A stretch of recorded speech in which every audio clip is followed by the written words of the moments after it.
Өскеменде цифрлық шығыс 2019 IT форум аясында бірінші облыстық Алтай 2019 IT хакатон өтті. Хакатонның бас жүлдесі облыс әкімінің гранты болатын. Қатысуға өтінімдер 21 қазаннан 13 қарашаға дейін қабылданған еді. Алғашқы хакатонға 6 команда іріктеліп алынып, 18-19 қараша аралығында қатысушылар жобамен жұмыс істеді. 2 күнге созылған шараның барысында ақпараттық технологиялар саласының мықты мамандары командаларға бірігіп өз өнімдерін жасап шығарды. Ұсынылған 6 жоба білім беру мен спорт мекемелерінде IT саласын жақсартуға бағытталған.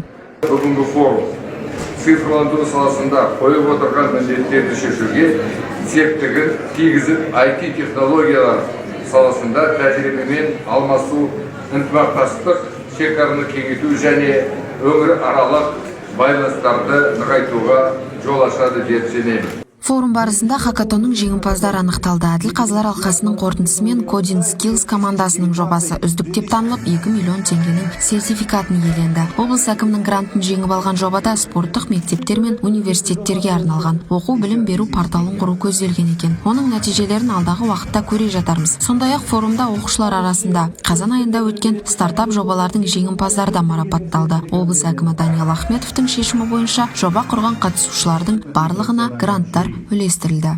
Басқа ұлт өкілдерінің балаларына біздің ұлттық ойындарымызды көрсетіп, өзіміздің ұлттық құндылықтарын насихаттауды мақсат ете отырып, теңге алу ойынының компьютерлік моделін жасай бастадық. Көптеген ойындарды 3D форматта, яғни ұлттық ойындарды 3D форматта жасап, осы теңге алу ойынның мобильді форматында жасауды мақсат еттім. Менің жұмысымның тақырыбы сандық бағдарламалық басқару бар станок.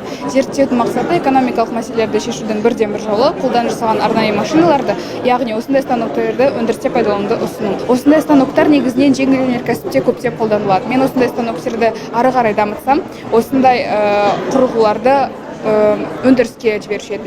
Осылайша облысымызда білім мен ғылымға талпынған жастарға өз идеялары мен жобаларын жүзеге асыру үшін барлық жағдай жасалып жатыр деп айтуға болады.